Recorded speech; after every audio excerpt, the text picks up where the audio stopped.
Welcome to the news preview segment here on Pan African Television. My name is Kwame Owusu. So it's always an exhilarating moment when I spend the mornings with you. Like I always said, I will always say, because without you, the morning show is nothing.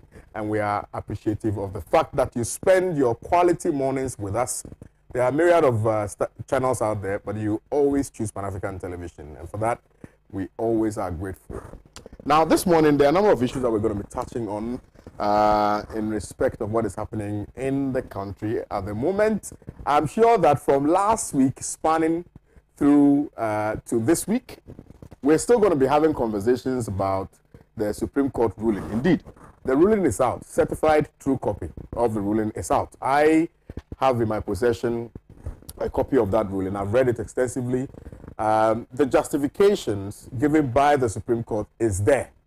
Is in black and white. All can see and all can appreciate the reasons behind the Supreme Court's ruling in respect of whether or not first and second deputy speakers can form a quorum and can vote on matters to which they have interest. Now, it has raised a lot of public eyebrow. People are asking very basic questions as to the reasons, the rationale behind the reasons given. We will try to deal with those matters here because the matter is not sub judice, it's out of court, and so we can't comment on the matter here on the #1 station, Pan African Television. I'm excited to have in the studios, also I've been joined in the studios by Honorable Joseph Yamin, incoming national organizer of the NDC. Good morning to you, sir. I trust you are well. I formed to say, Boko. Yeah. Now, the way I would see, yours is a prophecy, right? yeah. I see beyond the ordinary. That's beautiful. I know people will start calling me, but you stated the obvious. Oh yeah, I've stated the obvious. I've stated the obvious. And a special good morning to Desmond Nana Into. How are you, sir? I could have been Asma. I could have been better. Asma. Masa, I don't want to go there. This morning, let me just be in my lane, please. Those who don't know, please. Honorable. Senior. I thought he went to butcher your language. Oh no, he did. Oh, in fact, I was excited with the events. You understand? And then he decided to chatted waters. Oh, I was trying to be an interpreter. I was trying to interpret. For and on behalf of who? Interpret what? You don't understand. Hey, why are you referring to the Supreme Court? That's serious, though. Hey, interpreting standing orders that you do not understand. Anyway, so this morning we're touching on an African story as always. Economic toll on Russia-Ukraine war on African economies. Gabi slams fickle-minded Bagman, but says Mohammed's small brain on law excusable. I've seen a response to that by Honorable Joyce Muktari. He says, who is Gabi for him to question Mohammed's knowledge of law? That's on the front page of the Daily Post newspaper. We are also going to be touching on what has been put out by my very good friend and brother, Akando, Honorable Akando, MP for Jaboso. And he says, government hasn't paid NHIA levies since July 2021. Hospitals threaten to bring back cash and carry system. Honorable Kwame Menta Akando there. The Ghanaian dream is to join politics and get rich quickly. Kwesi Prempeh, that story is captured prominently on the front page of the Inside newspaper. Well, it appears that there's some modicum of truth. But others will say there's an elastic truth in this assertion by Kwesi Prempeh. So these are the stories that we are going to be dealing with this morning. I believe that these are stories that you are going to be very interested in as well. So kindly share with us what your thoughts are, what you're thinking this morning in respect of all these matters which we have raised on the show, and I'll be kind enough to read them out for you. Now, let me go to Desmond Nana Into on this economic toll of Russia-Ukraine war on African economies. Question is, why is it that African economies are built on Western diplomacy? Kwame, let me say a very good morning. Good morning. Senior comrade. Oh, greet him well, greet him well. Oh, senior comrade. You don't want to greet him. Well, in the language? oh no. Did that backstage. Yeah, I did that backstage, and I don't want to commit any blunder again. You understand? You don't want Because to be like, I don't want to interpret what I really don't understand. Okay. All right. So let me just move on so that I can have my peace. Oblast. And a very good morning to my people up there, Okwapiman people and the people of Manfin and Mampon as well. Kwame, have you quite recently visited Tetekwashi Cocoa Farm before? Have you been there before? No, I haven't. Kwame, you need to go there. You know why I'm saying this? Tell me. There's a good edifice, Kwame, but when you enter the room, there's nothing. There's nothing to exhibit, which I think that is very bad and sad, because for a whole exhibition center, you go and you cannot even find even any document with regards to what Tetekwashi brought from Fanan Depot. Then it's a serious problem we have. So one of these days you need to try and visit Tetekwashi, then you can make a report for them. I see. Yes. You asked a simple question that why is it that Africans are depending on is it West? It's simple. Because we cannot be leaders of our own. We depend on them because we cannot really lead our people and show them the way. And this has been occurring over the years. We say we are independent, but ask yourself, how independent are you? Do you have economic independence? Do you have financial independence? You see, when Ghana was celebrating, when we were celebrating, I'm a Ghanaian, so when we were celebrating our 65th year, I only wrote on my Facebook, God bless our homeland Ghana and take us from this hardship and grant us our financial freedom. Can you imagine what is happening? Two countries are fighting. And all over Africa, everyone is crying because of Russia-Ukraine war. Kwame, if care is not taken, you go and ask of breakfast, they will tell you because of Russia-Ukraine war, you can't get breakfast. How old is the war? How old? And just about, let me just say 3 weeks, and we are attributing everything to this Russian-Ukraine war. It's because we have what it is, but we can't manage them. Don't we have the oil in Ghana? We do. But ask yourself, over the years, Kwame Nkrumah, in his own wisdom, was able to create TOR, Tema Oil Refinery, so that even when he created TOR, he knew very well that a time will come, we are going to get oil in Ghana. And so, once we are going to get oil, there's a need for us to come out with TOR. Ask yourself again, Kwame, how many managers have we posted to TOR? If I take a Wadako who was able to do something in TOR and ensure that our oil can be refined, none of them. None. But every other administration, they put people there in charge. Oh, I am a board member of TOR. I am the CEO of TOR. And yet, the TOR, instead of refining, has now become a storage point. Do you think that if we are able to refine the oil here, some of the taxes that we put on fuel will be taxed? No. Look at where our fuel prices are. Formerly, when I'm coming here, I would just buy 50. Now you buy 50 and still the red light is on. So ask yourself, it is because we are not capable of managing our own affairs. That is why a simple, I'm putting it as simple because, Kwame, you and I know that Ukraine and Russia, apart from our students going there to learn, what specifically are we getting from them? What specifically are we getting from them? So why do we attribute everything that is happening currently to Ukraine and Russia? Some years ago, just 2 years ago, we were attributing everything to COVID. All of a sudden, African countries, there's no more COVID, but there's Ukraine-Russia war. So everything has vanished. Sometimes I don't understand the way we think as Africans. Somebody told me, if you like, bring Russians to Ghana and take Ghanaians to Russia, they will tell you still there's war in Ghana. Can you imagine? So sometimes we need to,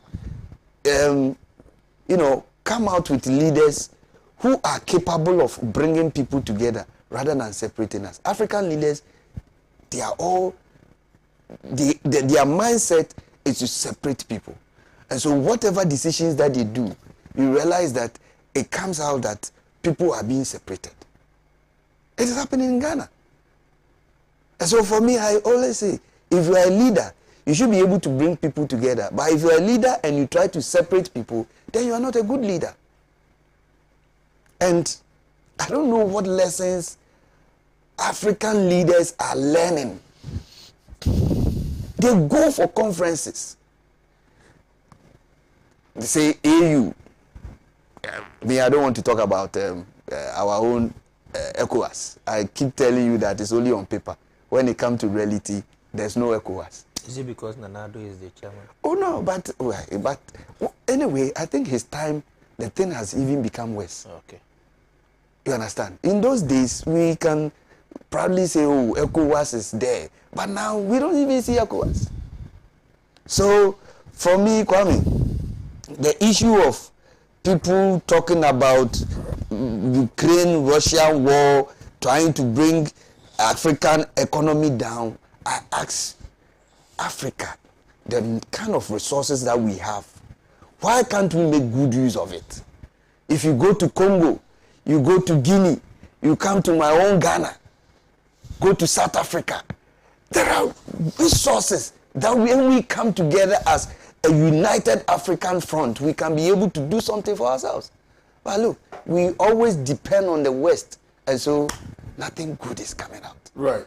It is sad, but I only hope and pray this war will come to an end so that there will not be any other excuses. Because now it looks like we have moved from COVID to now Ukraine, Russia. All right, thank you very much, Nananto. Just join us watching the newspaper segment here on Pan African Television, and need I remind you again that we're streaming live on Facebook and on YouTube. So if you have any concerns, if you have any responses, if you have any questions, make sure you share them with us here on the show. Honorable. Yeah.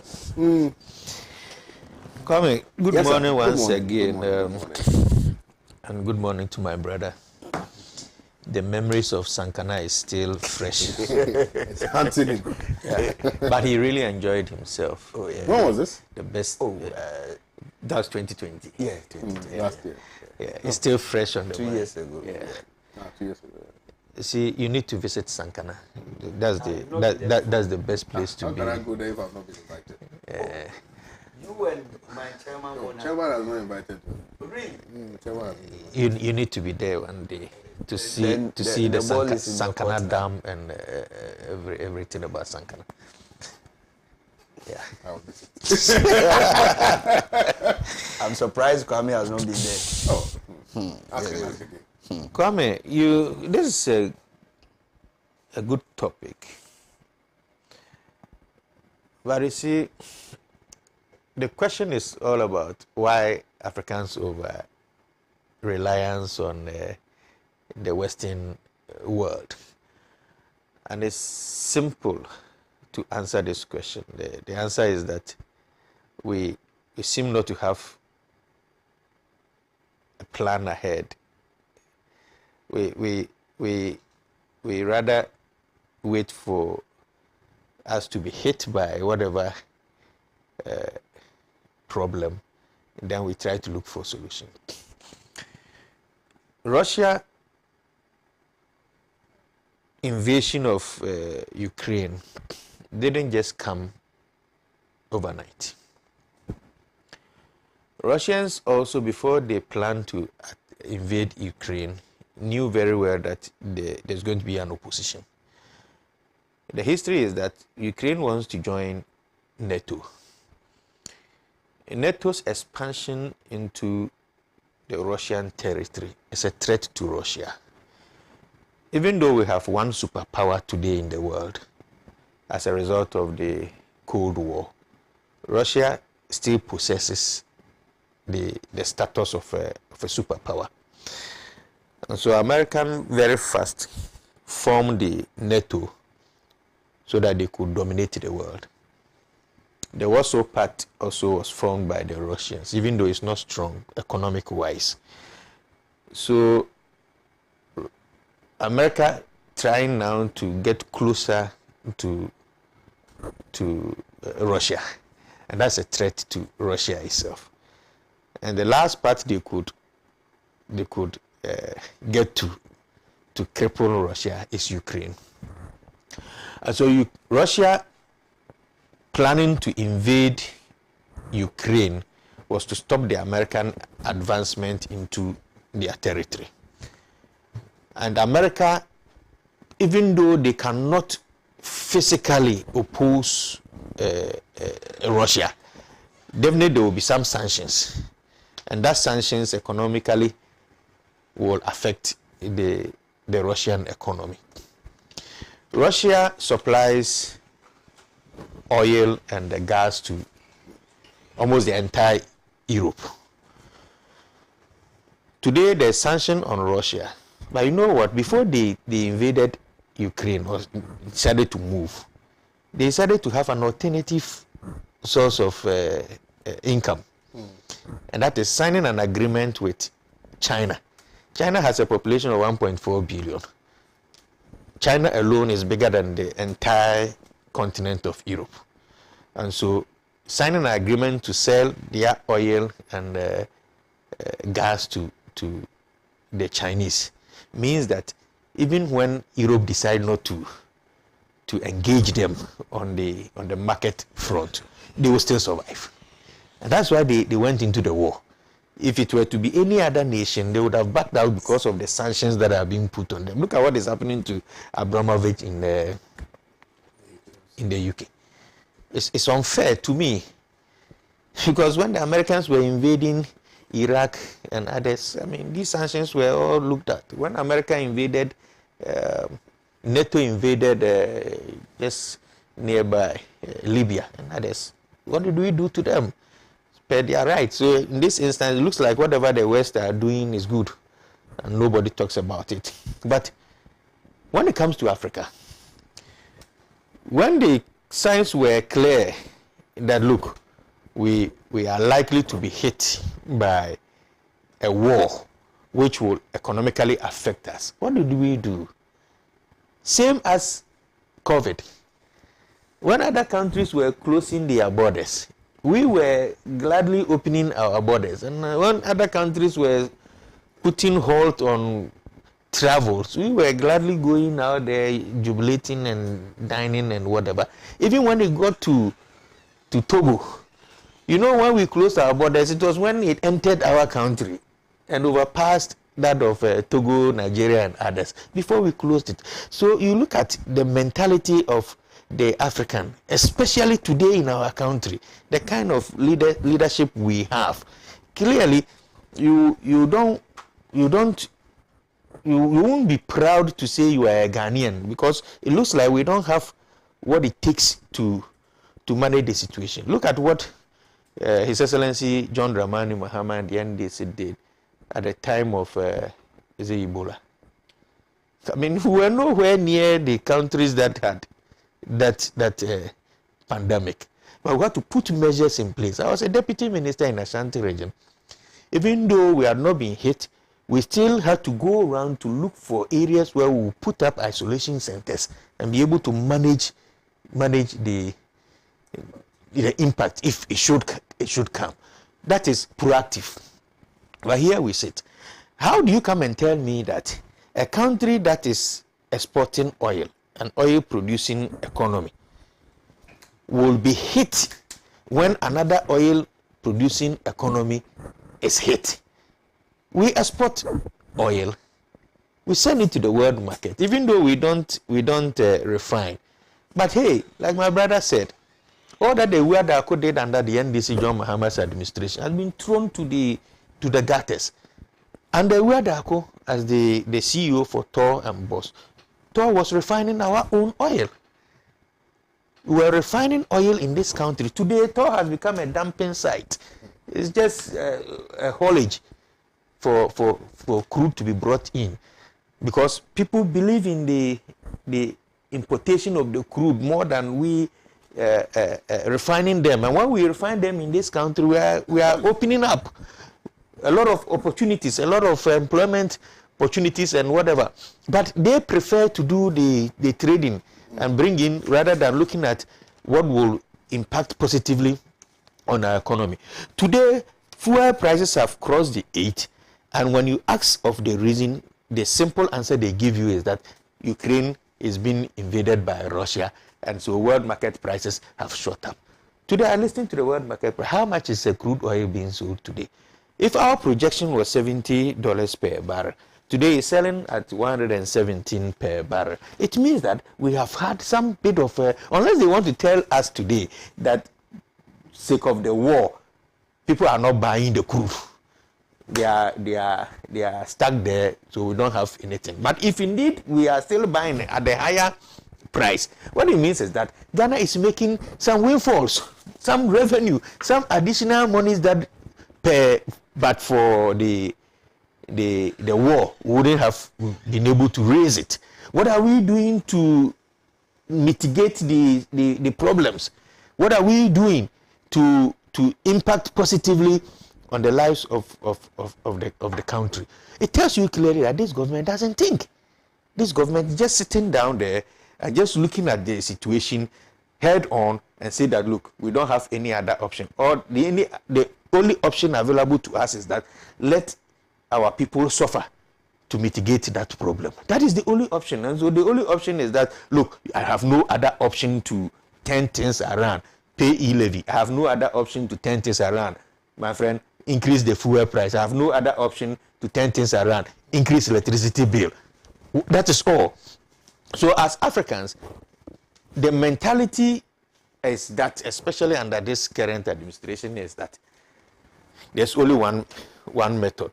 Kwame, I've always asked this simple question, that if indeed Ghana is largely reliant on cocoa exportation, if that is where we get almost our revenue from, why are we not investing as a country in cocoa farms? I've asked this simple question. That look, how many acres can you as an individual be able to plow and plant cocoa? And for how long? What are the agric institutions doing? That we cannot as a country sit down and say that, look, let's plow 10,000 hectares of 10,000 acres or whatever cocoa. Look, this is how much we are going to spend, and this is in 2 years' time. This is what we are going to. We are always relying on individuals to get us the 1 million metric tons of cocoa beans that we are projecting to have. And as a country, if that is our source, look, I have been to North Korea, and North Korea rely basically on apple. This apple that we sell on the streets here, North Korea. And you go and you enter their farm. It's a state farm. That's what Kwame Nkrumah was doing. And thanks to these people, they came just to destroy everything that he started. He had a vision. I mean, their problem with him was that he was thinking way beyond their DS. And they thought that, look, this man, whenever he speaks, it's like some of us, we don't have sense. So get him out of our way and let people also see that we have sense. But the clear indication is that they didn't think ahead. Go there, North Korea, that farm alone produces the the apple, those that are supposed to be sent to the market for consumption are separated from those that will be used for other products. And there's a factory on that land, factories on that same farmland, that the apples are harvested, goes through this factory on the same land, goes through this selection to the market and to the other factories. Through the other factories, there's a factory that processes them to lavender, shaw, whatever. They make those products out of the apple. Then the chaff of this apple goes through another factory where some is converted into fertilizer to feed the farm again to produce more, and others are also converted into feed to feed turtles, because they consume a lot of turtles, and so chaff of it. So nothing on that farm goes waste, and that is where they are relying on. So if we believe so much in cocoa, why don't we go in there, find money, invest these huge monies that people are putting in their pocket, can cultivate how many acres of cocoa? And this cocoa is what we are using it for almost everything in this country. Everything from tea, from chocolate, from whatever, and from the exportation and getting revenue. But we sit down and all that we look at is, oh, my friend, we'll give you cocoa seedlings. Go and plant, bring it. And when the people are cultivating their cocoa, when they are harvesting it, they will look for better market. Today, we don't have money in the country. We are told that 1.2 billion syndicated cocoa loan cannot be accounted for. Today, the first time in the history of this country, the cocoa buyers that we call the cocoa crutches are unable to pay the farmers. Today, they are buying cocoa on credit. The farmers, sensing that their beans will get rotten or spoiled, are begging the buyers to come and pick theirs. Anytime you have the money, bring it. If the person, and today, the fertilizer that were being given to the farmers free of charge under the NDC John Mahama's administration are being sold at half price for the cocoa farmer. You are not buying the cocoa from the farmer. How does the cocoa farmer be able to purchase the fertilizer, apply it on the farm to get a better yield that you will get your revenue from? So as a country, we are not investing in that sector.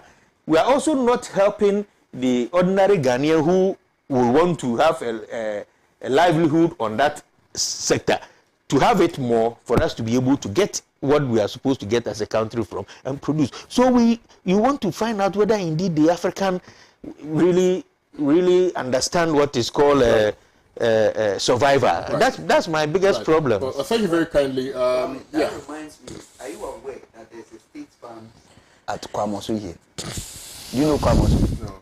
Oh, when you are going to Kufudia, yes, you go through Manfin, yes, Safaro, yes, Tinkong, Adoso, and the rest. There's a state farm.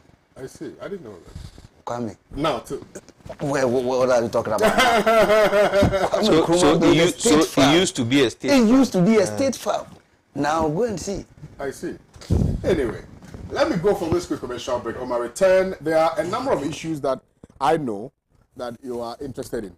Quick commercial break. Stay with us. Don't move a muscle. I shall return shortly.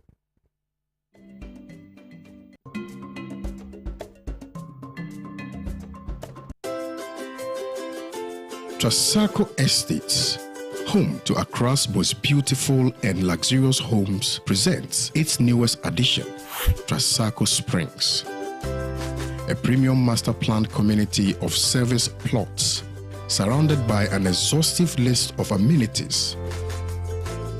The gated community of Tema to Accra Motorway presents you the finest opportunity to own a land that suits your preferred size, budget, and payment terms. Trasacco Springs is open to you for development. Our on-site sales executives are ready. Call on 055 659 2658.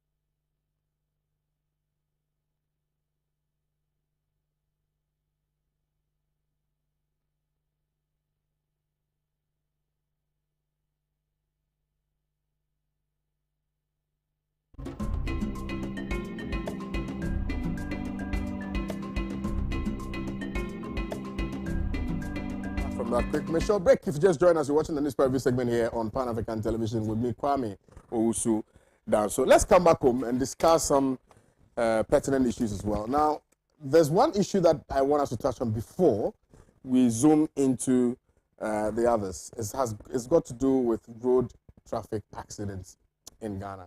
I think over the weekend there was a gruesome one where we lost about 9 students of University of Education, Winneba. Quite a gruesome, melancholic story. Now, I do not understand why in 2022 we still have to grapple with the issues of road accidents, and we've had countless number of promises and assurances that we're never going to see accidents on our roads, etc., etc. But it keeps increasing. I don't understand why the numbers are not plummeting. The numbers keep increasing. Now, this morning, I want us to briefly touch on the issues regarding road accidents before we come to what Gabi has been saying about His Excellency John Dramani Mahama, before we also come to discuss the issue about the fact that NHIA is in comatose, and that hospitals are threatening to bring back the cash and carry system. Already, even with the NHIA, I'm sure all of you have experiences that there are some things you can do with the NHIA and there are some things you cannot do with the NHIA. Now, if they take that away and you have to we have to go back to the cash and carry system, I don't know what's going to happen. And then finally, we look at the Ghanaian dream is to join politics and get rich quickly.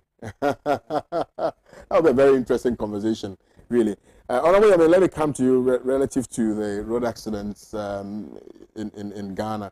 This year alone, if you look at the statistics, it's quite disturbing, really.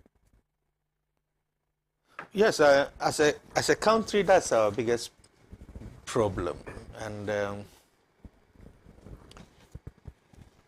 it boils down to the construction of our roads. So, me, Kwame, when you tell me that you are coming to Kumasi and you are not driving yourself, I don't feel comfortable till you get to Kumasi and call me, because sometimes we fault the drivers. Sometimes we don't have quality drivers on our road. I mean, that is in terms of the commercial vehicles.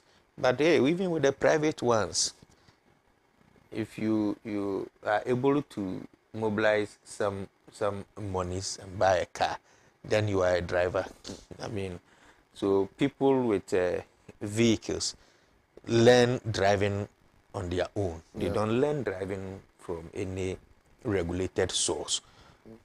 And the other means of also acquiring what makes you a driver also contributes to the problem we have now, because there are people who owns licenses with class of D, F, who probably do not even know how to drive in the first place, not to talk of holding that license. So that is one major challenge we have as a country. But that is contributing to the problems we are talking about. The other one happens to be with the construction of our roads. Our roads are very narrow, especially on our highways. And we have these big trucks plowing the same road. Sometimes there's a truck coming, and that truck is so big that it takes half of the opposite lane, that you have to drive into the shoulders of the road to be safe. Yes, you don't encounter accidents on the UK roads, even though they are more tinier than ours. But the reason is that they have checkpoints on the roads. You are not supposed to drive beyond a certain speed level. When I went to London just recently, you get to know that almost every 2-3 kilometers there's a secret camera. Yeah. And you're supposed to drive at this speed. So even though the roads are narrow, they still are able to go through it without encountering these accidents. But ours are not like that. The roads are narrow. You have the liberty to run at whatever speed that you want. And that's a problem. Now, the other aspect of it, and most of our carnages occur during the night. Kwame, try and drive the Accra-Kumasi road in the night. And at this time, be very observant to want to look at things, not just driving, but want to observe things for yourself. You get to see that our roads are taken over by weeds. We have a lot of curves on our road, and you are unable to see ahead of you. True. Not because the road is not good, but it's because some weeds have taken over the bends, and so you are unable to see ahead of you. The roads are also dark. Even in the towns, on the roads, you don't get to see clearly on the road. I mean, when you are driving in a foggy area, when you are driving in the rain or your lights are unable to throw as far as they are supposed to be. Sometimes you'll be driving and you wonder whether your lights are even on. But your lights are on. It's because of the weather. And you'll be driving. And if there's no street lights also aiding you somehow, you get to run into trucks that are parked on the way. Yeah. At certain points, when you see trucks, faulty trucks on the road, they just leave them like that. Nobody attends to them. There's no signs anywhere indicating that there's a faulty car ahead of you. Sometimes the best you could get is to see some guy standing somewhere waving some leaves to indicate that, my friend, slow down. How many of our people are able to adhere to such warnings? And so we have a problem. To me, I think that it's a serious issue that we need to check. The police that are supposed to be checking the speed limits of our drivers are also there to get money into their pockets. But we make a lot of money as a country, which goes into individuals' pockets than going to the state coffers. So they are there. They can check 100 cars that are overspeeding, but all of them will go after some forms of negotiations. And the point is that you are driving on a 4-hour journey, a 290-kilometer road, and you have one speed check on the road. So when I'm approaching the level, the 50-kilometer speed level, I slow down, I get it. Immediately you pass the policeman, you are at liberty to speed up again, and we are just going. So almost everything on our road is bad. Now, on our highways where we have heavy traffics, Kwame, we have gone past the stage where we still have single lanes. I mean, we should be, this time around, and that is why His Excellency John Dramani Mahama, in our 2020 manifesto, decided that, look, expanding Cape Coast, it's not just by going to put up an airport or another harbor or something there. It doesn't make sense, because traveling from Cape Coast to Accra, if you have a very good road, you should be able to hit Accra in less than 2 hours to catch whatever flight that you are supposed to catch. If you want to go to Cape Coast on a very good route from Cape Coast to Takoradi, which has another harbor, thanks to John Mahama, it was expanded alongside the Tema harbor. You shouldn't have a problem going in there. So it doesn't make sense to say that I want to put up an airport in Cape Coast.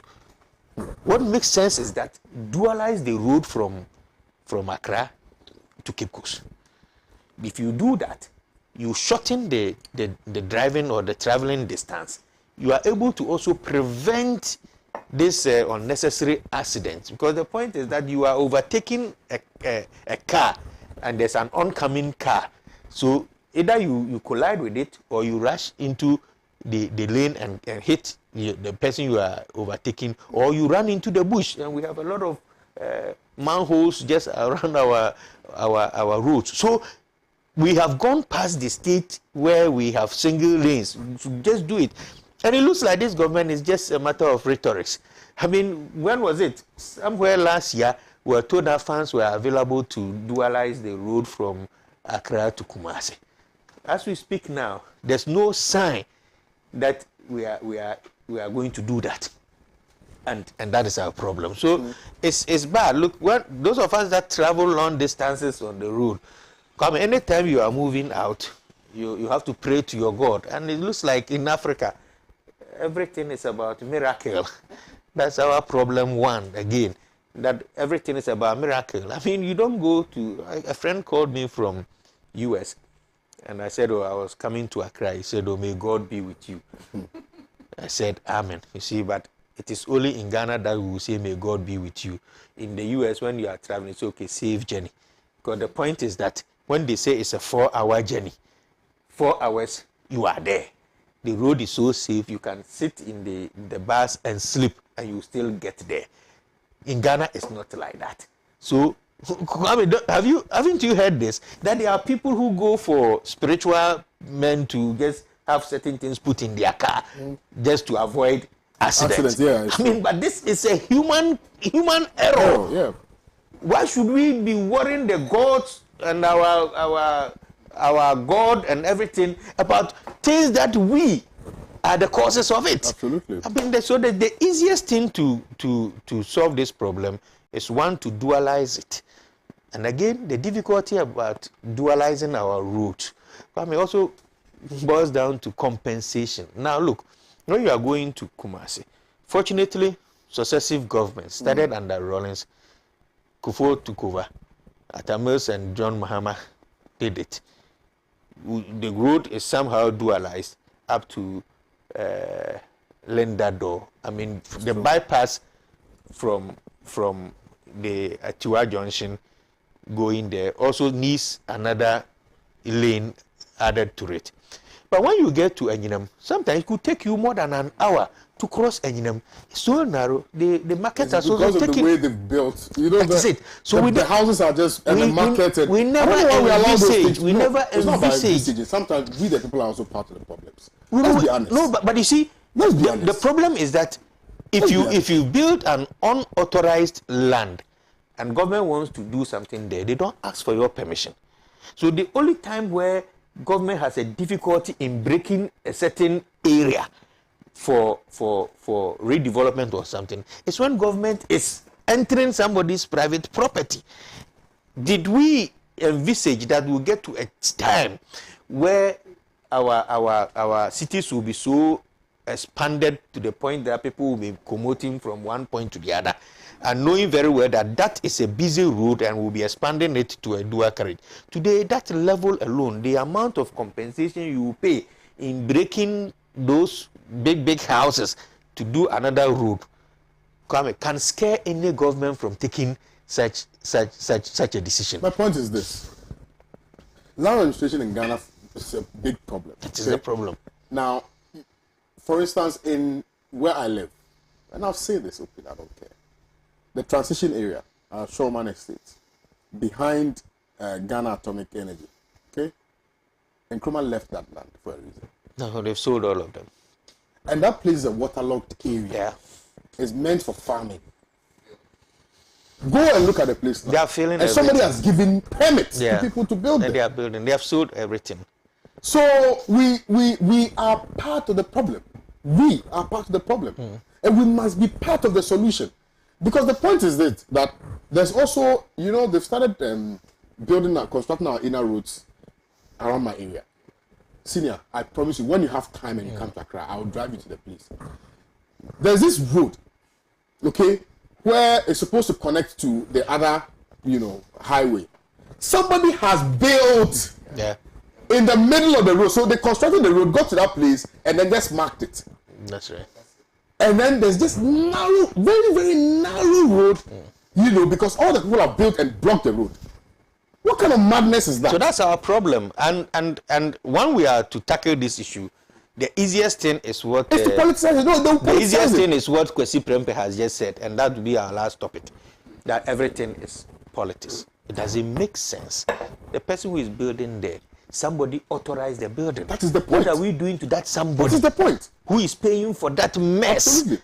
Look, Is that mess caused by a politician? there's this No. there's this guy, I don't know his name, but I'm told he's either the MC or DC in Koforidua, one of those places. And then he found that the people who sell on the pavements, along the streets, are causing a great nuisance. Decided to sack all those people from there.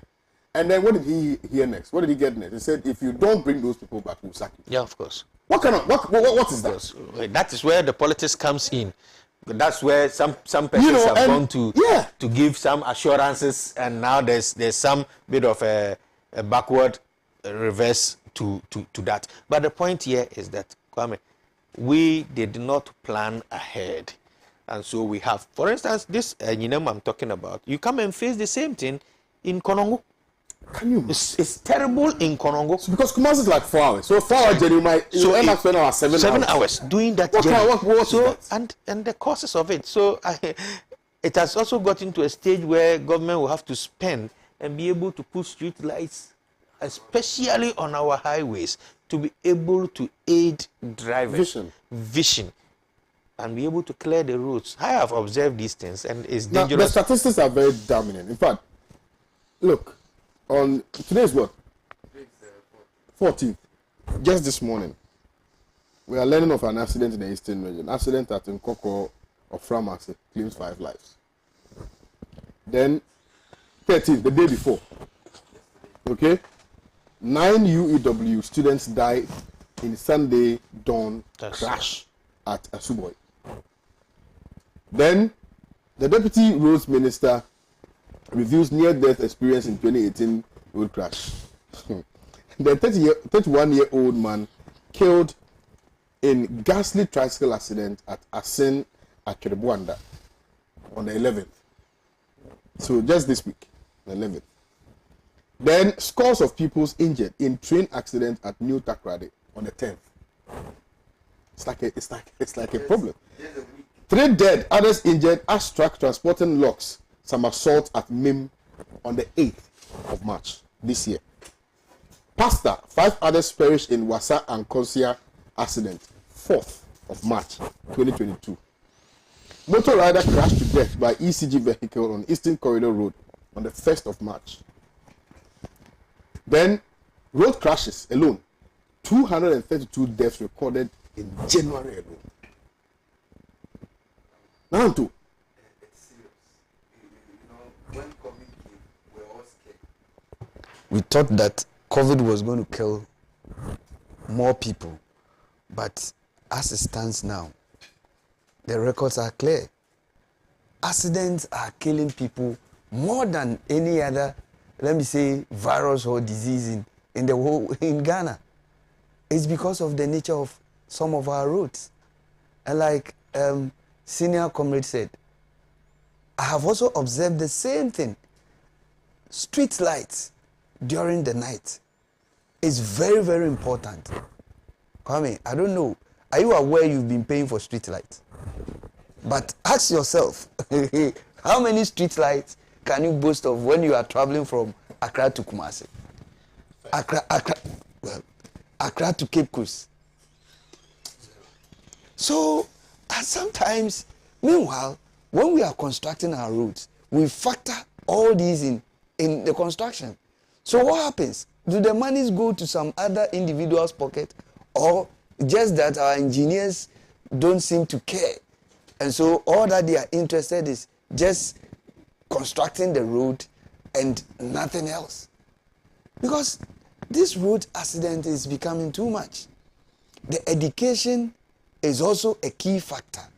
You realize there was a time when you open your radio, you tune into various television stations, there was this Obo song. I mean, people were, learning how to be able to, control themselves whilst driving. And, Kwame, one funny thing, do you know that sometimes when we the passengers, when we sit in the car and the driver is sleeping, sometimes we don't even have the courage to tell the driver to stop. We want to get to your destination.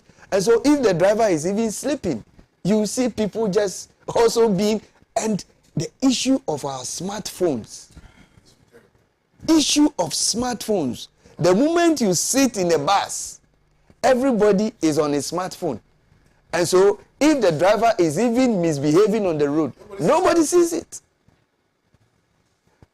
And it is sad.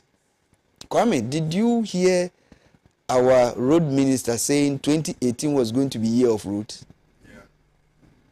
2019 year of road. 2020 year of road.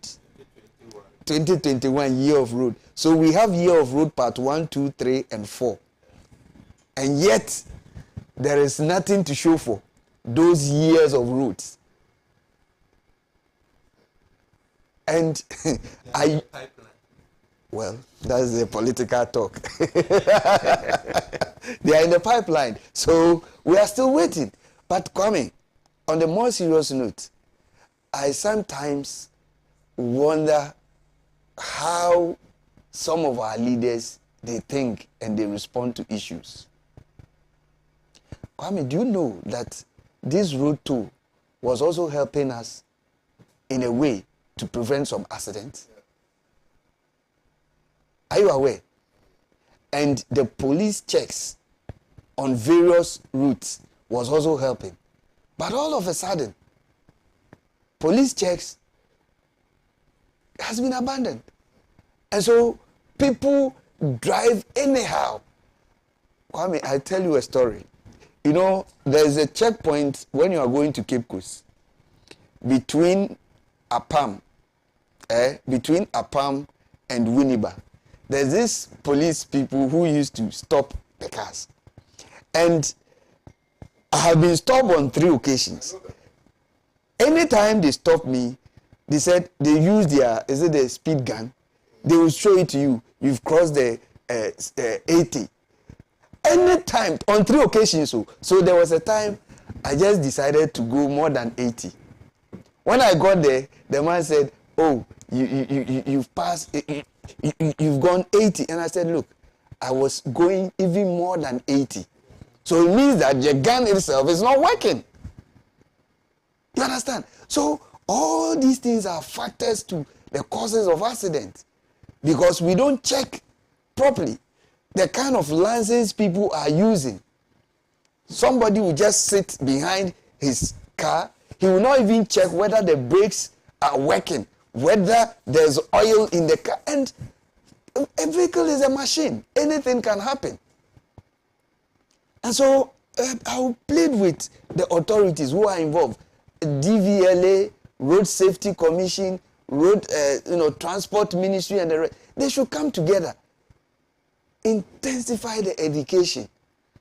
When the education goes down, people will get to know that, look, I need to use 4 hours to get to Kumasi. I need to use 4 hours to get to Takoradi and not to use 2 hours. Sometimes drivers will challenge. Oh, let me just go dump them and come back for more passengers.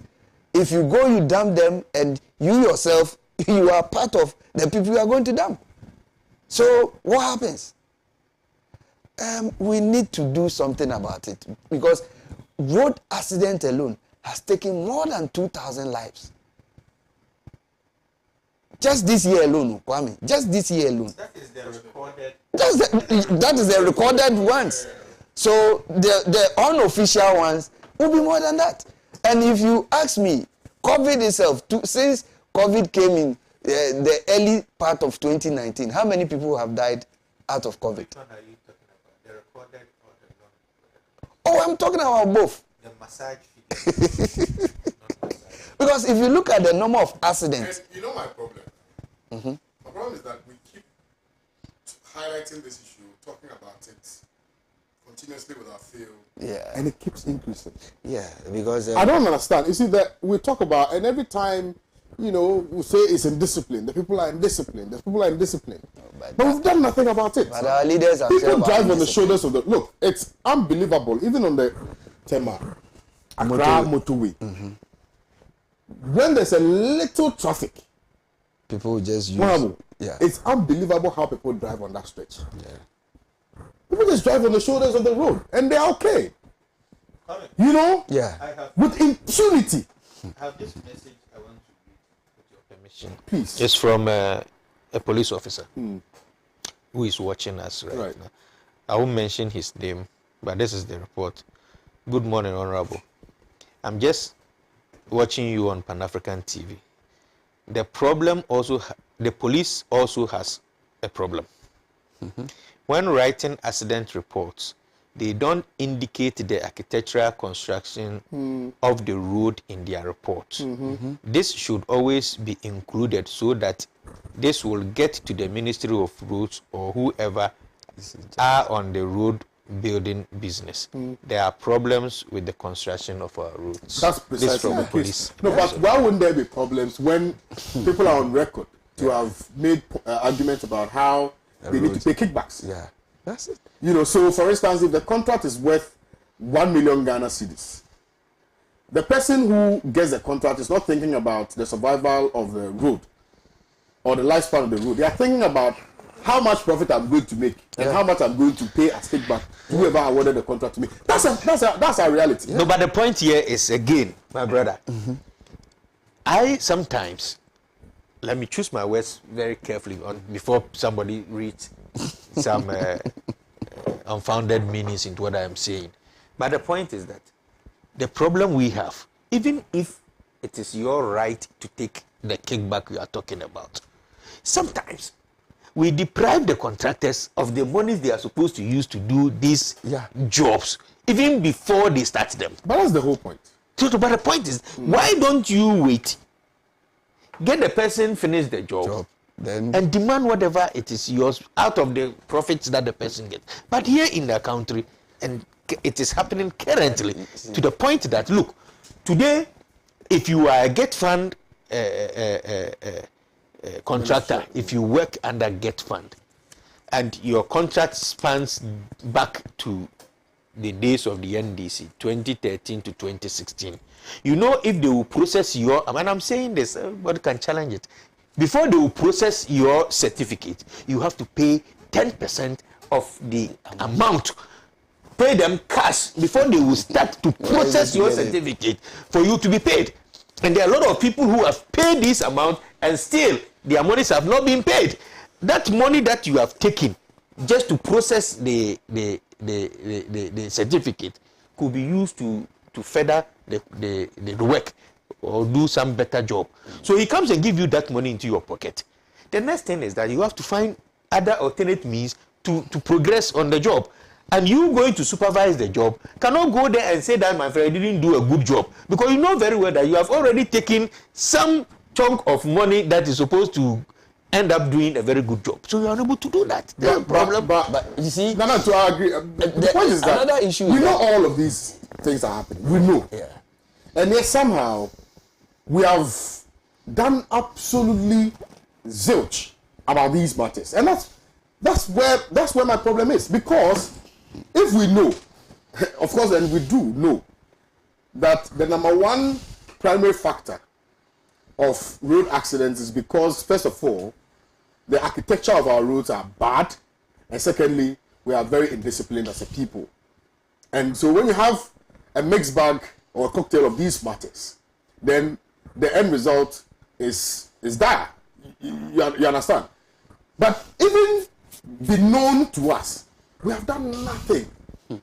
We have done nothing to prevent these things from occurring. You remember when Ebony died? What was the song that we sang? It's never going to happen again. And that portion is still... It's still not done. It's there, still. The May 3rd disaster. Yeah. What songs didn't we sing? It's never going to happen again. The atomic The rains are junction. about to set in. The rains are about to set in. And even at the peril, okay, of the thought that when the rain starts, places are going to get flooded. We are still giving out land to people for the purposes of development. When we know that those places are waterlogged areas. Waterlogged areas. What kind of what is this? It is sad. But you see, Kwame, when Honorable was talking, he said people are eager to take the kickbacks. The same way the contractors too, as soon as they are being given some percentage, what they do is to go get themselves 4x4 first. Yes, before they even go in to do their job. So it is sad. You understand? I believe that something ought to really happen. And look, it may sound our chiefs out there, those lands cannot be given. No, those lands cannot be given out without their consent. Meanwhile, they know for a fact that those areas are areas where is waterlogged.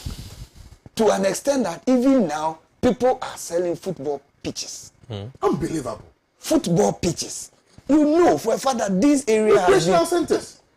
They have been demarcated for market sites, has been demarcated for road construction. Yet they will go and sell it.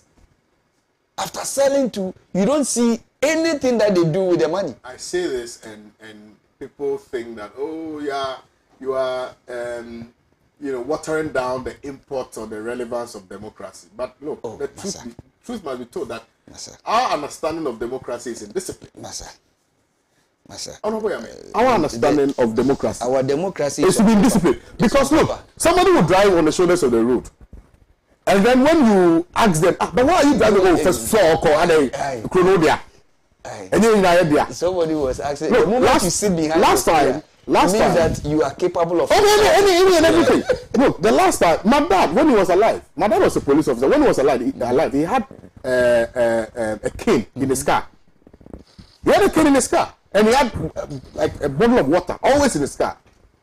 If you drove in a bad, if he was in his mufti and you drove in a bad way, he would have cane you or pour water on you so that you learn sense the next time.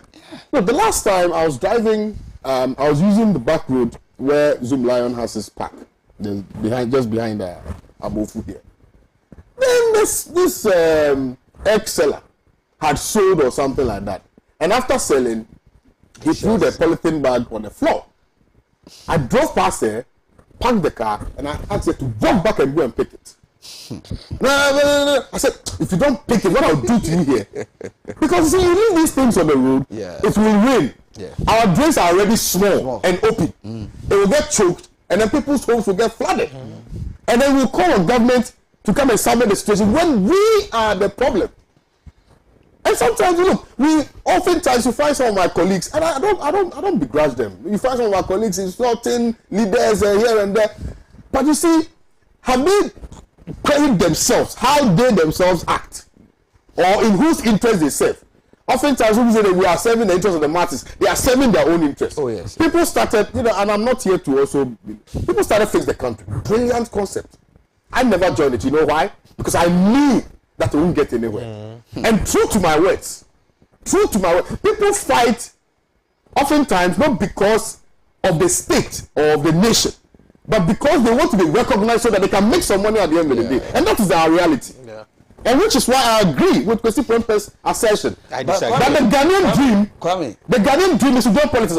Oh no, you can disagree, but look, Nana Into, this one. Yes. Have you not engaged some of our tertiary colleagues, some of our friends and brothers and sisters in the universities, having to engage them?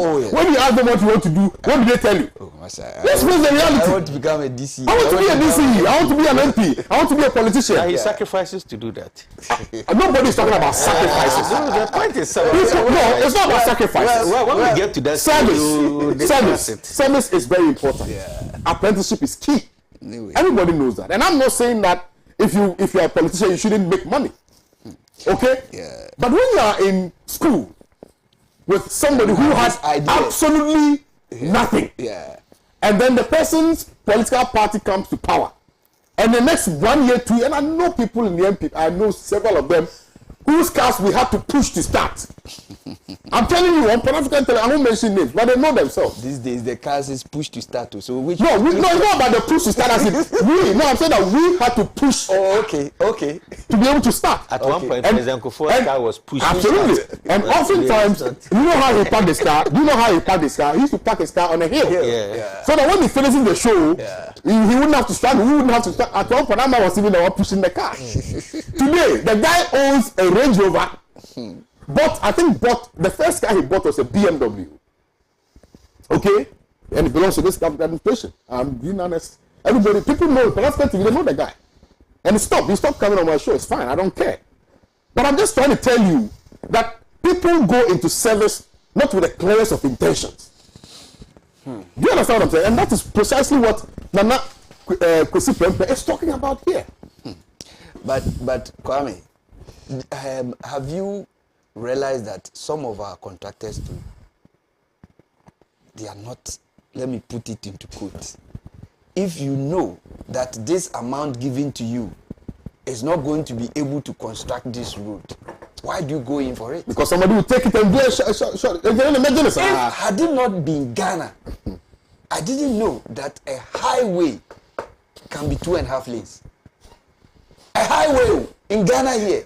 Oh, no, Kwame, I'm serious. Look at from Circle to Pokwase.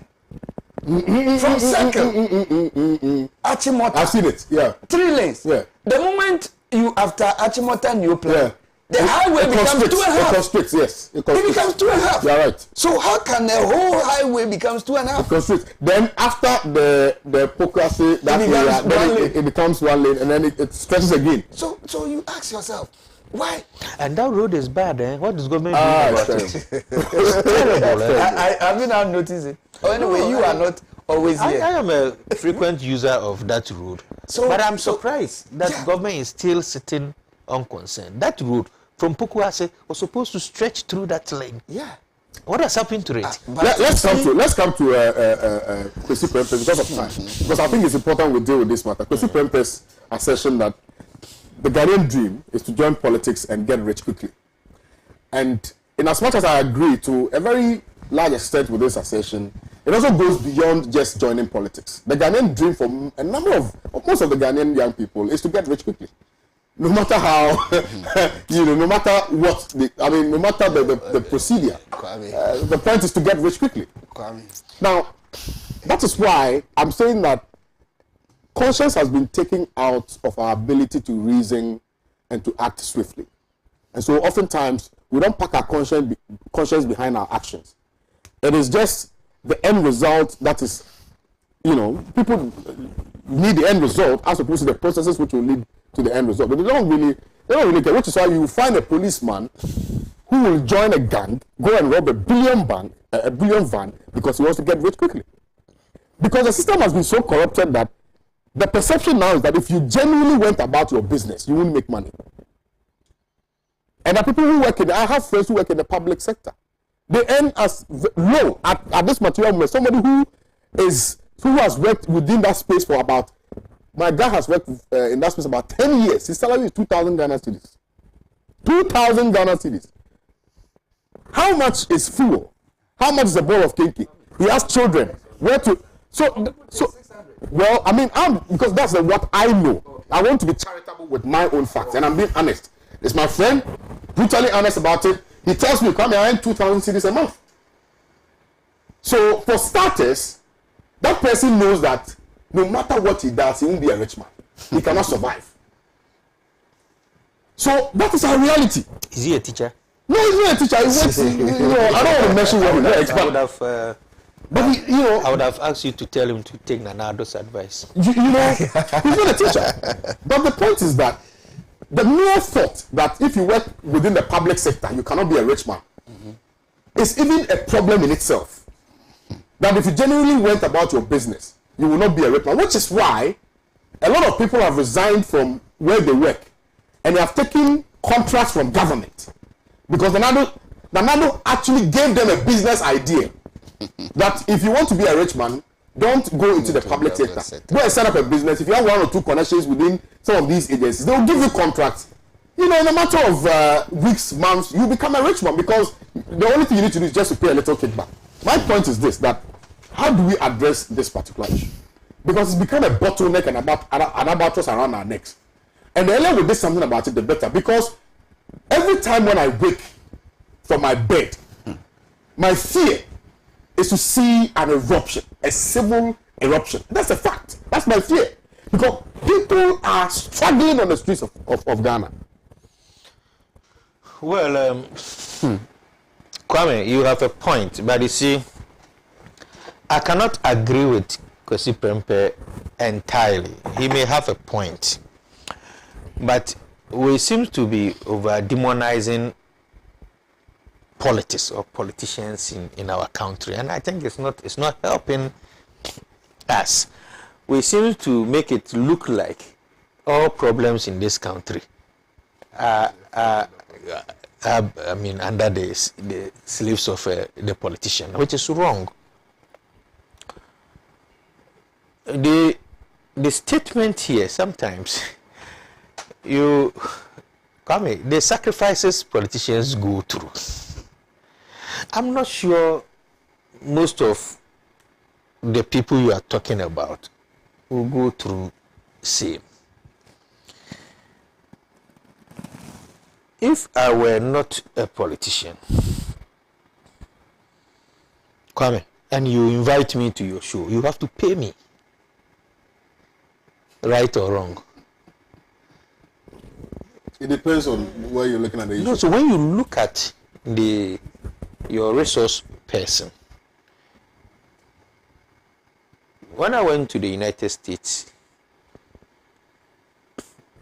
I was approached and some interview sort of from an international organization.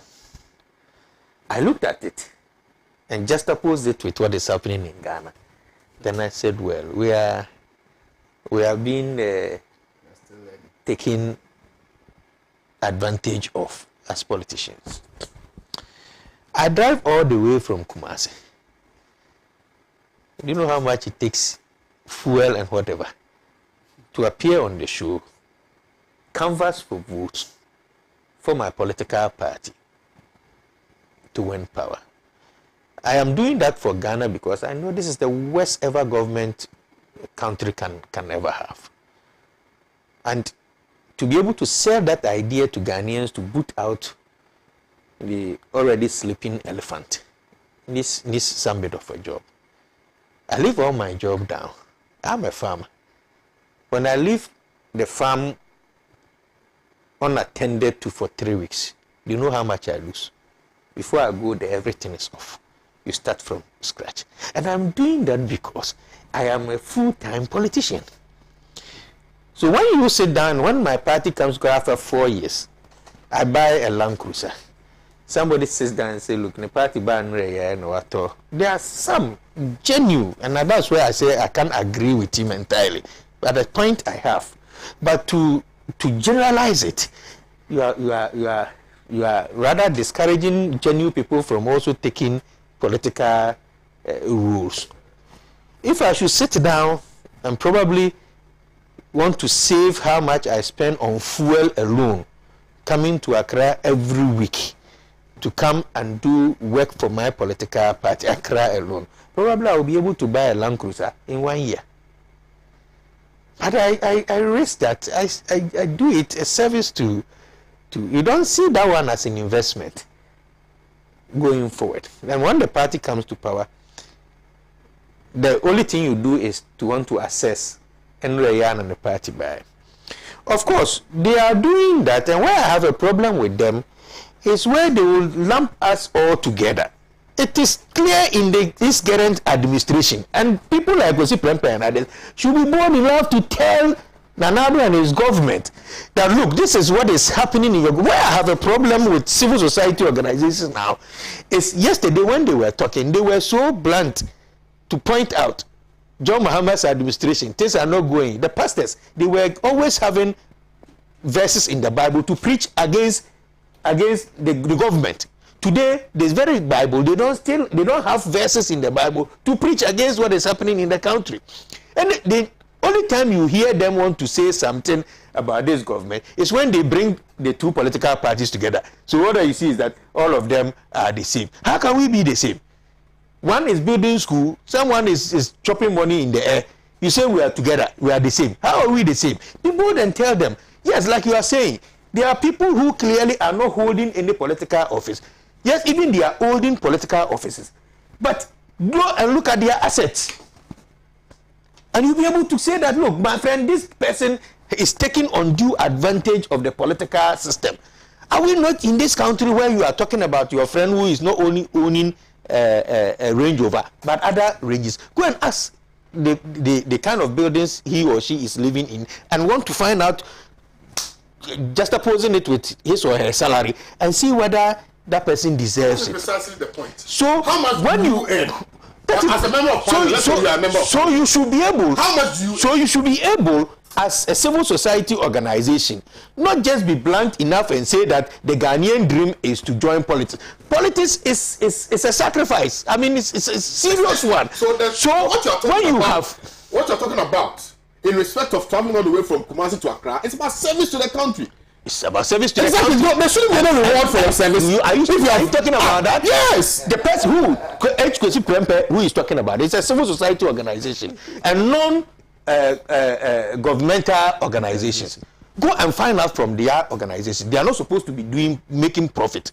The NGOs you have here, somebody forms an NGO, it's funded by some organizations. Go in there, and the NGO has a building construction under the same person. That NGO has a building construction under.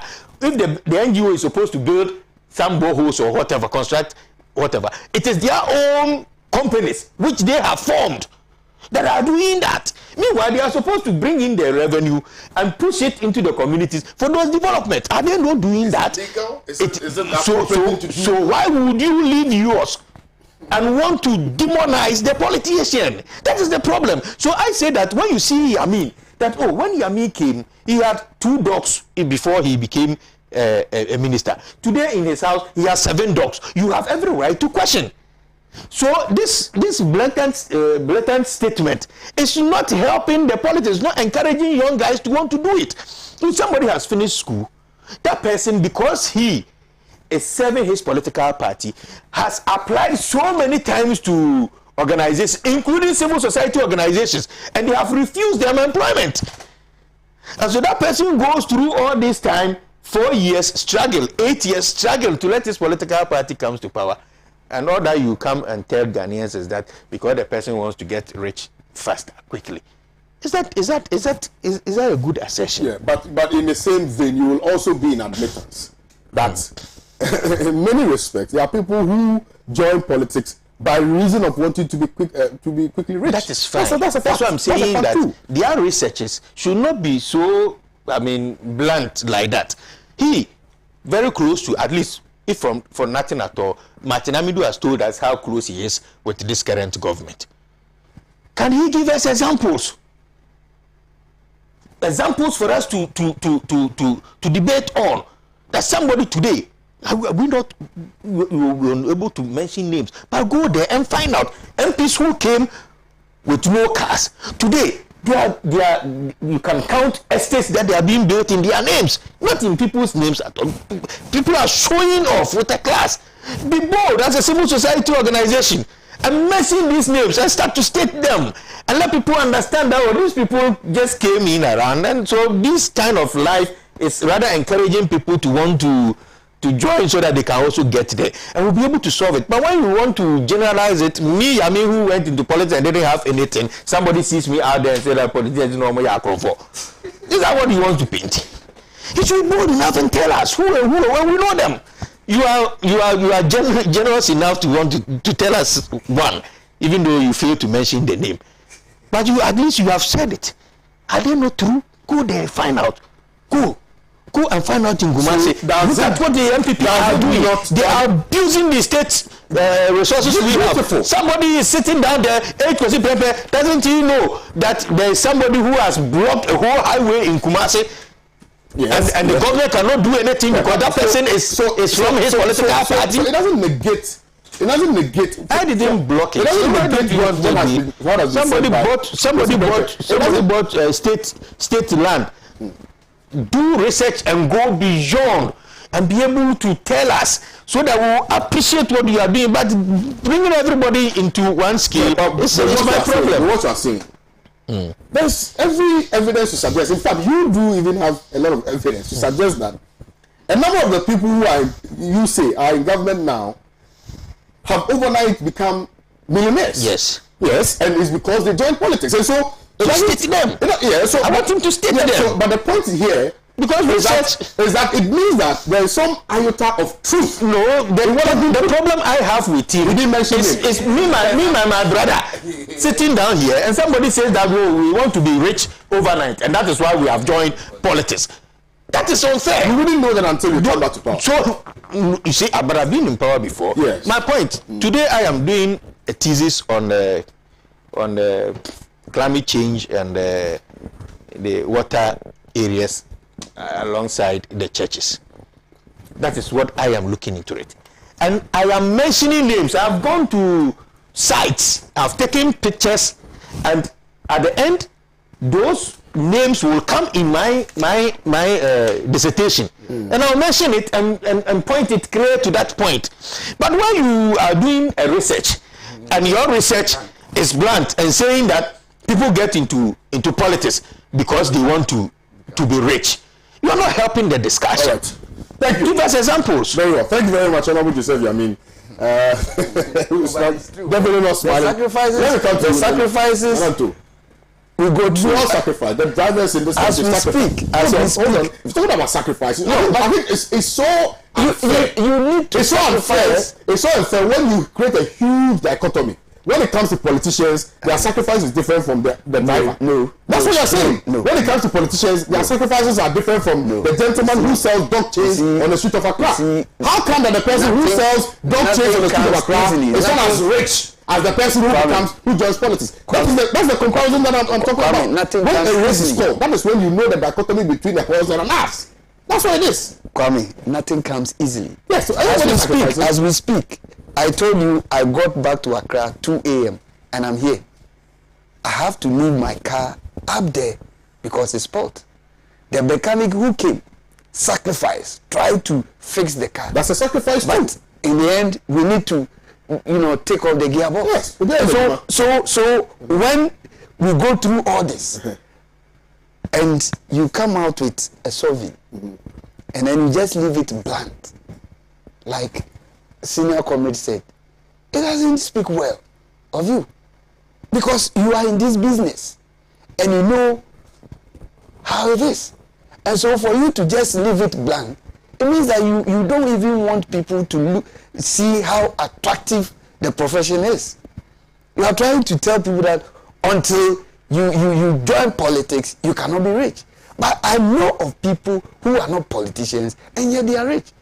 Ask yourself, Kwame, do you know that businessmen support their politicians? Are they also politicians? What do they do for the businessmen? Kwame. No, I mean, politics. Politics is just about mainstream politics. You see, so the businessman who pre-finances political activities is a politician.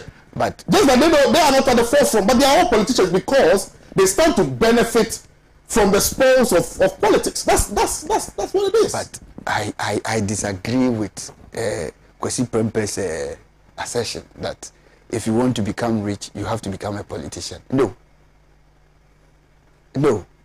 He should come clear. He should give us examples of people who have joined politics and they are rich. Some of us since 2008. And Kwame, you know us. Because we've not been in power. Oh, come on, Kwame. It is not about power. It is not about power. We have been able to hold positions. And so if some of us, we are talking, we know what we are talking about. And so for him to just come out and tell us that this, I totally disagree with him. He should give us clear examples. Like Honorable said, you've been able to give us 1 or 2 examples. What about him? In his write-up, did he state any examples of people who have joined politics in just 2 years and become rich? We only hear We will only hear. If he's a man enough and have balls, he should come out and say it. Do you understand? We only hear. Sometimes we see the edifice of people's houses and what have you, but you can't say it is because of politics that made him to build those houses. What evidence do you have? Oh, so 2 years ago, he couldn't have built those houses. Masa.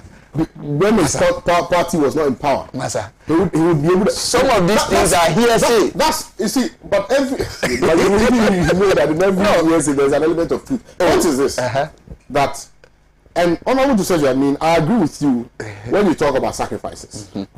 But the sacrifices are not just limited to politicians. All of us, like a journalist, you wake up. Most of the people here, they are not earning any decent salary. And that's a big sacrifice. They are all sacrificing. So that will create a platform which will be big enough for politicians to also come and use. That's huge sacrifice. The gentleman who attends to us when we buy fuel, they are also sacrificing. Yes. The guy who sells dog chains on the street of Accra is sacrificing. The woman who wakes up, sometimes even before the politician wakes up, and goes all the way to Bakola to go and sell, is sacrificing. Just say you have a farm. The people who work on your farm are even sacrificing more. Yeah. Because they are at the mercy of snakes, the weather, and all sorts of things, right? They are all sacrificing. But that same farmer will not be as rich as the politician who equally sacrifices for the purposes of the country or for the purpose of his party. But that's the whole point. Senior, yes. When you come from that, yes, sir. Yes, sir. You may be wrong, because we all went to school. Somebody studied political science, somebody studied journalism, somebody studied, but their salaries are not the same. You finish school, probably you did the same course, but where you are working will indicate how rich you will become. I mean, going forward. So you get it wrong. The person who is working on my farm, probably that is his profession. Yeah. That's where he fits. The sacrifices. I'll now advise them to take it back so that they can sell your crops. What they go through. So my point here is that as a civil society organization, probably if you had come out to say that, me, when I was appointed a minister, 6 months later, there was a directive from the office of the chief of staff, from Madame Valerie Sawyer, that all ministers are supposed to submit their assess declaration. So when I received the text message, I just replied, Madam, I finished mine long ago. I did that 2 weeks in office. He said, are you sure? I said, yes. If that is true, send it to my office. And in the next second, I sent my secretary and submitted it. I had nothing to hide. Has he gone to check the asset declaration to find out whether I'm better off now or worse off? Because when I was not a minister, I had a farm that had 10,000 bears on it. Before I was leaving office, the farm was not having about 2,000 bears. It's so easy. Today, you don't even have it. Because the point here is that if I should show you my text message, people's school fees is dropping. People's school fees. And you have to go out. So going out today, I'm not only looking for money to buy fuel in my car. I have to look for money to buy fuel in other people's cars. And you don't look at all this. So I'm saying that demonizing almost everything is going to discourage people from also, joining, getting genuine people to want to join politics. So let's name and shame. You have it. All right. I don't do that. We want to send some fearless message, but I like the text message I just saw. I'm privy to a lot of messages. So you can give examples of how I love text messages, especially the one I'm about to use. Well, the spate of road accidents on our roads have gone behind mere accidents. How can a country allow the use of tires and spare parts which have been discarded from other countries? Why do we not involve the Ghana Air Force helicopters to patrol the highways and warn dangerous drivers or cause the removal of unserviceable vehicles parked on the highways? In other jurisdictions, the transport minister should have resigned or caused to be dismissed. This is because his declarations of 3 years of road has ended in the death of innocent Ghanaians.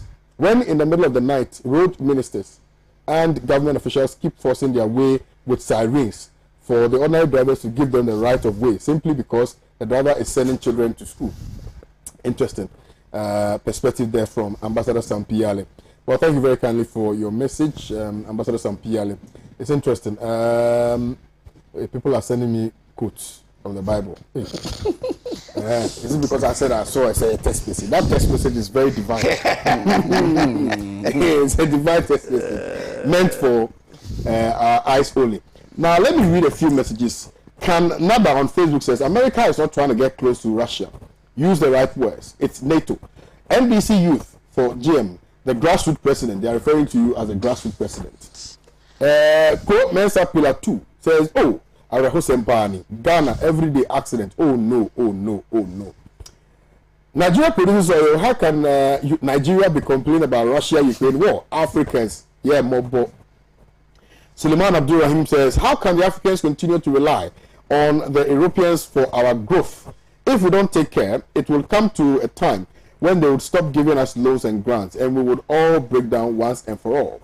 Efia Humble says, good morning, host. This is a wonderful morning and a beautiful day. My condolences to the departed souls, family of UEW. May their souls rest in perfect peace. My greetings to the workaholic agri minister for his great performance in the agri sector. He is the best candidate to break the AIDS. Thank you very much. I saw his poster. Levi Ariel says, politicians always have good ideas in governing the country when they are in opposition.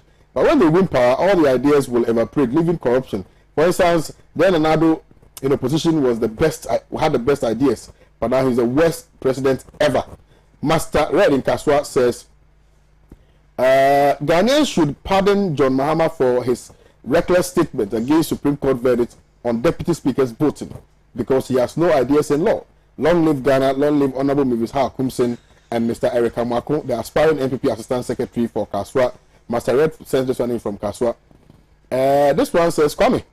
Baron Bank says, Kwame, with the issue of the issue on accidents on our roads, I think the main problem is indiscipline of some drivers who ply our roads. Imagine driving at night with a high light, and when you meet a car, you dim your light. But the other driver will still use highlight. The government should also invest massively on street lights.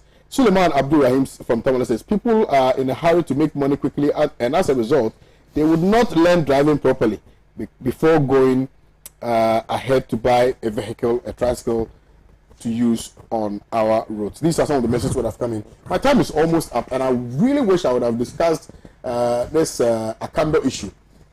The NHI, it's a big issue. I think I would have to spend some time with the Honorable Kwabena Minta Akando, the indefatigable Honorable Minta Akando, ranking on health in Parliament, on this NHI matter. I think that over the period he's been very consistent with his quest to unraveling issues of national interest which have been hidden by this administration, together with Tukuja Blackwell and a few others.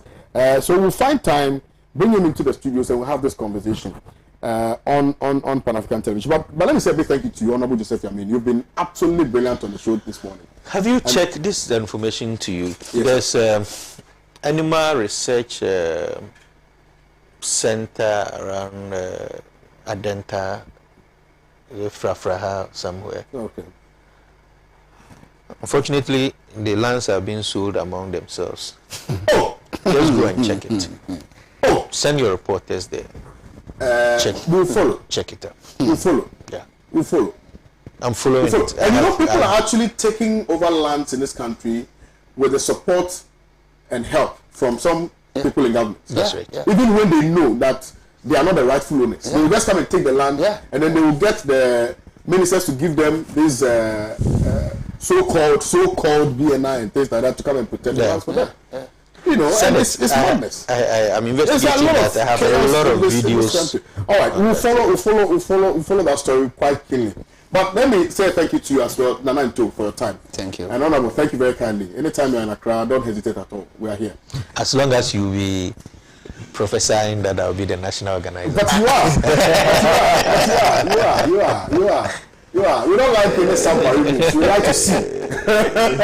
You know, I remember I had a conversation with a very good friend of mine who is in MPP. I won't mention his name. But he's quite a popular guy.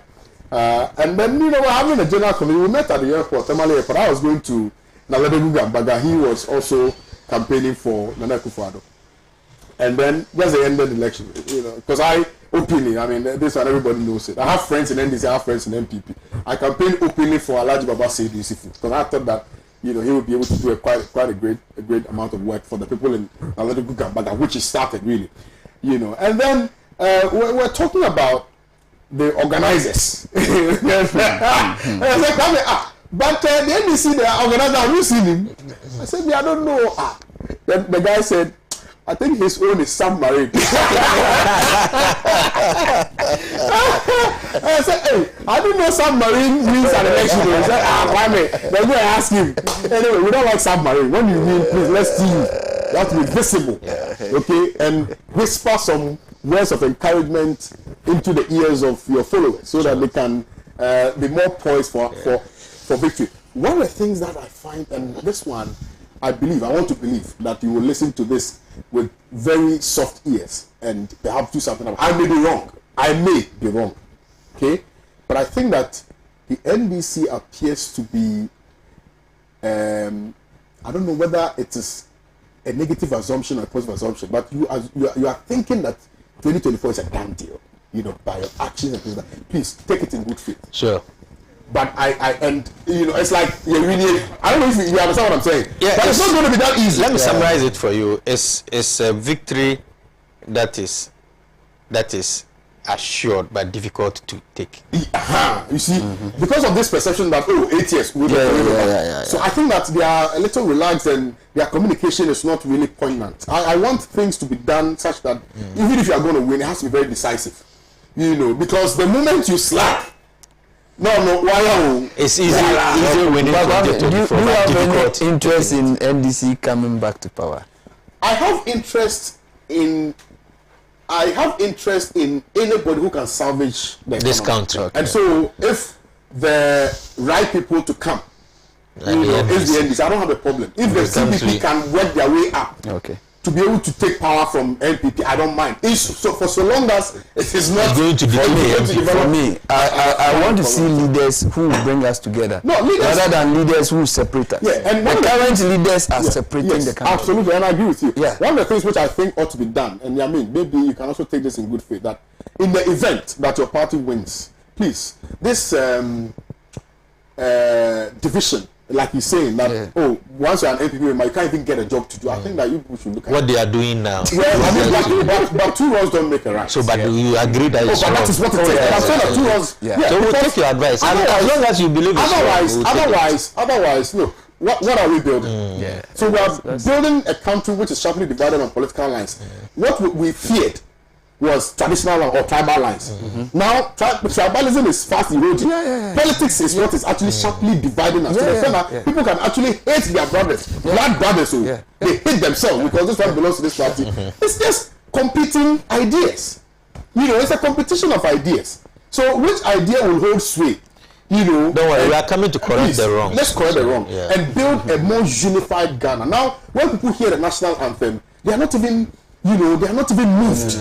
Those times when you hear the national, when Black Stars is playing, you hear the national anthem, you even get up. The spirit is gone. The spirit is dead. Now the spirit is gone. The president because nobody sacrifices. So please, the president sits down when the national anthem is played. Let's bring back. So let's bring back that spirit. He's an old man. He needs to sit down. We have to pardon him. Let's bring back that spirit. It's very important. Trust John Mahama and the NDC to do that. Well, let's hope so. Let's hope so. But for your knowledge, 2024 is not just going to be easy for you guys. No. So you have to work. We'll work around. And PNC as well. Your friends, tell them. But I've already told them. In the event that if they want to win power, they should come together. Those small parties, they should all come together. If they come together, they will get the support of the people. Who knows?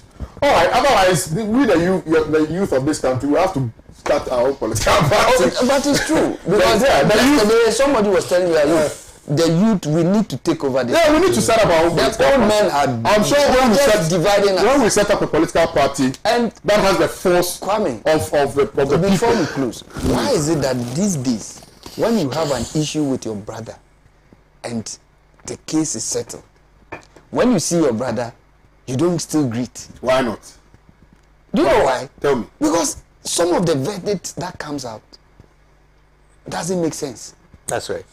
So there's an issue comes up. Verdict from the court. Well, let me just put it that way.